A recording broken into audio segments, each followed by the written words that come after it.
அனைவருக்கும் வணக்கம். நான் நந்தி ரமேஷ் பேசுறேன்.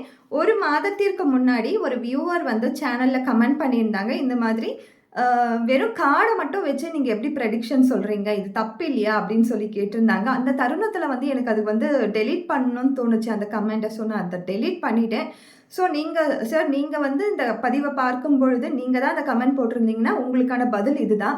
ஸோ பாரம்பரிய ஜோதிடத்தில நம்ப பிரசன்னம் அப்படின்ற ஒரு முறைய கடைபிடிச்சுட்டு இருக்கோம். நெறைய பேர் பிரசன்னம் பார்ப்பாங்க.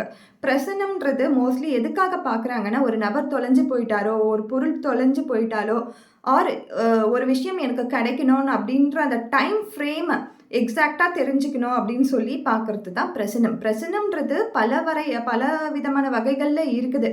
அ ஜமக்கோல் பிரசனம் இருக்குது. ரொம்ப ஃபேமஸானது ஜமக்கோல் பிரசனம்.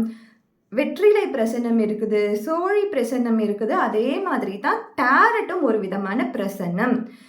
ஒரு நபர் வந்து நம்மளுக்கு முன்னாடி வந்து கேள்வி கேட்குறாங்கன்னா, பிரசனத்தில அந்த நபர் வந்த டைம்ல எந்தெந்த கோள்கள் எந்தெந்த வீட்ல இருக்கு, பகை வீட்ல இருக்கா, ஆர் நட்பு வீட்ல இருக்கா, சமர் வீட்ல இருக்கா, நட்சத்திரங்கள் வந்து அந்த எந்த கால் வாங்கியிருக்கு, இதெல்லாம் பார்த்து நம்ம பிரசனத்தில ஒருத்தவங்களுக்கு வந்து எக்ஸாக்ட்டா ஒரு பதில் சொல்றோம்.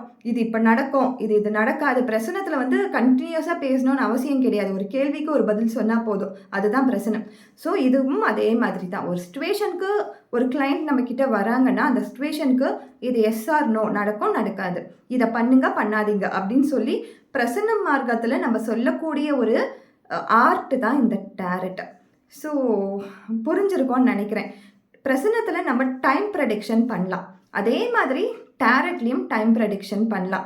அ பல்வேறு உலக நாடுகள்ல பல்வேறு விதமான ப்ரெடிக்ஷன்ஸ் ஃபாலோ பண்ணிட்டு இருக்காங்க. நம்ம நாட்டிலேயே பாரம்பரிய ஜோதிடம் நம்ம பார்த்துட்டு இருக்கோம்.